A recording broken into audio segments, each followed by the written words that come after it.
আমাদের এলাকার মিষ্টি কুমড়া খাইতে অনেক স্বাদ। বাংতে আসছি 29 দানের জ্বালা, লাগাইতে হবে কেত, সাথে আছে বাতিজা, খাওয়াইতেছি কিন্তু কিরা। এটা আমার স্বপ্নের কোয়েল কামার, ডিম তুলি কিন্তু প্রতিদিন এক বেলা। আসসালামু আলাইকুম সম্মানিত ভিউয়ার্স, সবাই কেমন আছেন? আশা করি অনেক ভালো আছেন।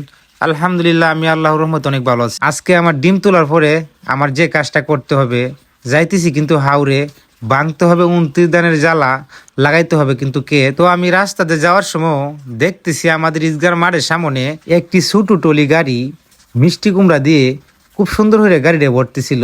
তার মাঝে আমি একটু ভিডিও করে নিলাম, তার কারণ আমাদের এলাকায় যেমন মিষ্টি কুমড়ার রাজা, আরও আছে কিন্তু শশা কিরা, সাথে আছে কিন্তু অনেক কাঁচামরিচ। তিনটা ফসলই কিন্তু বেশি রকম আমাদের এলাকা ফলে। আর ধানের কথা কিন্তু আমি হাতে রাখলাম, ধানের সিজন কিন্তু সামনে আসতে আসতে ধান কিন্তু আরো বেশি হলে। তারপরে যে কাজটা করলাম, দৌড়ে দৌড়ে যাইতেছিলাম জ্বালা ভাঙ্গার উদ্দেশ্যে। তো আমার বাইক এসে জ্বালা ভাঙতে আগে, তো আমি বাইকে কিন্তু খুঁজে পাইতেছি না। তো অনুমানিক খুঁজতে খুঁজতে আমি নামার দিকে যাইতেছি। আর আমি কিন্তু 12 বছর পরে জ্বালা ভাঙতে আসছি। তো সাথে নিলাম 3টে ফসা কিরা, কারণ মানুষ আমরা 3জন, আমার ভাতিজা আছে, আমার বড় ভাই আর আমি। দেখতেছি আমার বাইকে দেখা যাইতেছে উনি জ্বালা ভাঙতেছে আর বাতিজা জ্বালাগুলো ফাইরে দিতেছে। তো সর্বপ্রথমে আমি যে কাজটা করলাম, আমার বাতিজাকে খুশি করলাম, একটা কিরা তুলে দিলাম হাতে, আরেকটা দিলাম বাইকে। তখন ভাই বলতেছে আমি পরে খাবো। আমি বললাম ভাই তুমি খাই নাও, আমি জ্বালা ভাঙি। তারপরে আমি জ্বালা ভাঙাতে লাগিয়ে গেলাম, আর আমার ভাই কিরাটা খুব সুন্দর করে খাইতেছিল। অনেকদিন পর জ্বালা ভাঙতে আসলাম, জ্বালা ভাঙা কিন্তু আমি বলি নাই।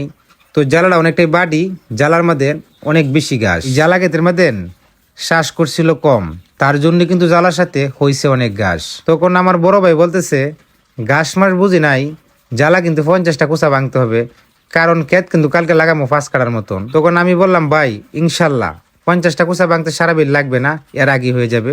তারপরে আমাদের জ্বালা ভাঙা কিন্তু শেষ, এখন কিন্তু আমরা বাড়ির দিকে যাইতেছি গে আজকে। তো আমার ভাই কিন্তু জ্বালার পূজা নিয়ে দৌড়ে দৌড়ে হাঁটতেছিল। তো আমার আজকের ভিডিওটা এই পর্যন্তই। সকল প্রবাসী ভাইদের জন্য দোয়া রইল, আপনারা সকলেই ভালো থাকবেন, সুস্থ থাকবেন।